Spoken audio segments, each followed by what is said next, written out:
House Caron of Nightsong is one of the principal noble houses in the Stormlands, sworn to Storm's End. Before the conquest of Aegon, House Caron was sworn to the Storm Kings of House Durrandon, but post-conquest they now swear their oaths to House Baratheon. Given that they date back to the Age of Heroes, it can safely be assumed that they hold at least First Men descent, and likely Andal as well, once the houses of the Stormlands began to marry into the population of the Andal invaders. They rule from Nightsong in the Dornish Marches and hold the title of Lord of the Marches, although they do not hold domain over the other Marcher lords. Their banner is a field of black nightingales on yellow, with their words being, "No song so sweet." Nightsong is the seat of House Caron, located in the southwestern Stormlands. The formidable castle is located in the Dornish Marches, just north of the Prince's Pass and the Red Mountains, thus making it a key strategic position when defending the borders of the Stormlands from Dornish raiders to the south. House Caron itself dates back to the Age of Heroes, and they are a family known for creating warriors and singers. They claim that their nightingale sigil has been in thousands of battles, but in truth, like many tales from the Age of Heroes, it is impossible to really know the true number, but given their position in the Dornish Marches, it would not be surprising at all if the number were true. Maester Yandel states Nightsong has been sworn to Storm's End since time immortal, but also that the Kingdom of the Reach once included the western marches from Horn Hill to Nightsong. Thus it is possible the House Caron were under the domain of the Kings of House Gardner for a small period of time. House Caron and House Swan both claim to be the oldest of the Marcher lords. Again, there is a lack of historical evidence from the Age of Heroes, thus it makes it impossible to really know the truth of the matter. During the First Dornish War between the years 4 AC and 13 AC, Lord Fowler burned Nightsong and took the then Lord Caron and his family captive. Later, during 37 AC, during the second of the Dornish Wars, the first Vulture King besieged Nightsong with a host of Dornishmen, but they were unable to capture the castle itself. The rebels were eventually defeated in the Vulture Hunt by Lady Ellen Caron, Lord Harmon Dondarrion, and Lord Samwell Tarly, writing their names down in legend forever.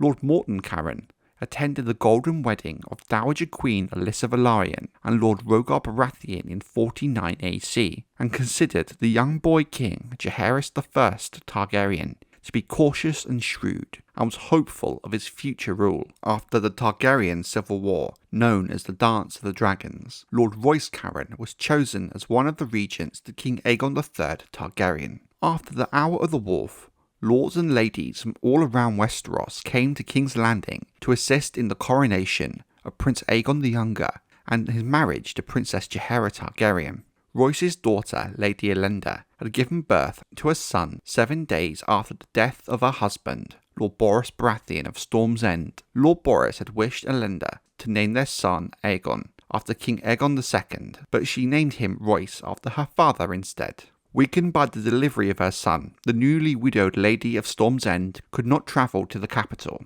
Instead, she sent her daughters, Cassandra, Floris and Ellen, to represent House Baratheon, with Lord Royce escorting his granddaughters to the city and acting as their guardian. Later on, after the coronation of King Aegon III, Royce became a member of the Council of 7 Regents that ruled until the child king came of age. Lord Royce, however, resigned his position in 132 AC, 1 year later, to return to the Dornish Marches, where the Dornishmen, encouraged by their new ruler, Princess Alejandra Martell, raided and plundered the region. He was not able to return to court the following year, after the death of the Hand of the King, Sir Tyrion Lannister, as he was still dealing with the Dornishmen. Later, Sir Arlan Pennytree and Duncan the Tall served Lord Pierce Caron and Lord Dondarrion when they fought another Vulture King in the Red Mountains. Lord Pierce was one of the outstanding participants in the tourney at Ashford Meadow. He was a harper, singer and knight of renown, and had personal arms emblazoned with a silver harp. Pierce chose Lord Leo Tyrell as his opponent at Ashford. The match was even, and Pierce managed to shatter Leo's shield, but by the end of it, he yielded. Lord Caron later ignored Duncan when he was asked for help in the Trial of Seven. In 287 AC, Brienne of Tarth was promised to the younger son of Lord Brian Caron, a shy boy with a mole above his lip. but 2 years later, a chill caused his death, also taking the lives of Lord Caron, his wife and their daughters. This left young Bryce Caron as Lord of the Marches. During the events of A Game of Thrones, Lord Bryce Caron's shield, with its field of nightingales, is seen displayed outside his tent during the Hand tourney. He was also one of the outstanding knights at the tourney, but he is defeated by Sir Jaime Lannister. After King Joffrey I Baratheon assumes the Iron Throne, he orders that Bryce swears fealty.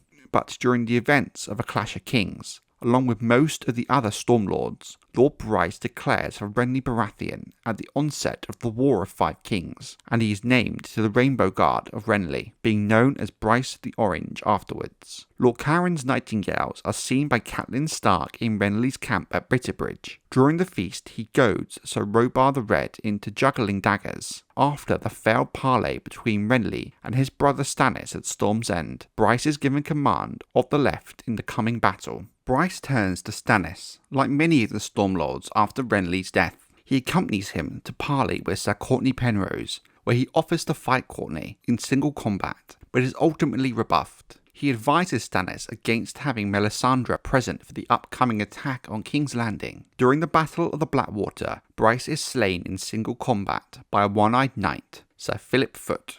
Joffrey later grants Caron's lands, rights and incomes to Philip, forming House Foote of Nightsong. If Nightsong will remain in the hands of Philip is yet to be seen. During the events of A Storm of Swords, Bryce's half-brother, Rolland Storm, the bastard of Nightsong, is regarded by Stannis as one of the very few good men that remain to him. Rolland has command of the rear guard that allows Stannis to reach the galleys and flee from the Blackwater. Later he helped Lord Davos Seaworth smuggle Edric Storm out of Dragonstone. He is trusted by Davos because of his fierce faith in the warrior instead of R'hllor. Rollard is named Castellan of Dragonstone by Stannis before the king sails north to the Wall. The arms of House Caron are later spotted by Jon Snow during the battle beneath the wall between Stannis' knights and the free folk of Mance Rayder.